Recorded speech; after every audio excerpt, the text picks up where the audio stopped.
మిథున రాశి వారికి ఈ వారం రాహువు 10వ ఇంట్లో ఉండడం వల్ల మీ శత్రువులు తమ ప్రయత్నాల తర్వాత కూడా మీకు హాని చేయలేరు.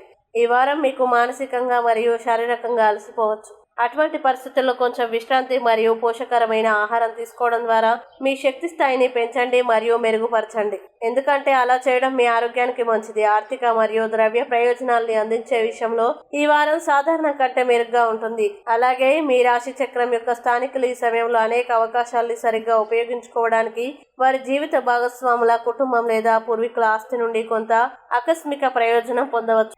అలాగే ఈ వారం అవసరమైనప్పుడు మీరు ఒంటరిగా ఉన్నప్పుడు మీ తల్లిదండ్రుల ఆశీర్వాదాలని తీసుకొని ధైర్యాన్ని పెంచుకోండి. అలాగే ఈ వారం కార్యాలయంలో మీ స్థితి పెరుగుతుంది మరియు మీ కృషి మరియు పని సామర్థ్యం యొక్క బలం మీద మీకు అనుకూలంగా ఉన్న ప్రతికూల పరిస్థితుల్లోనూ మీరు విజయం సాధించగలుగుతారు. ఇక మిథున రాశి వారు ఈ వారం చేయాల్సిన పరిహారాలను కనుక చూసినట్లయితే ప్రతిరోజు విష్ణు సహస్రనామం జపించండి.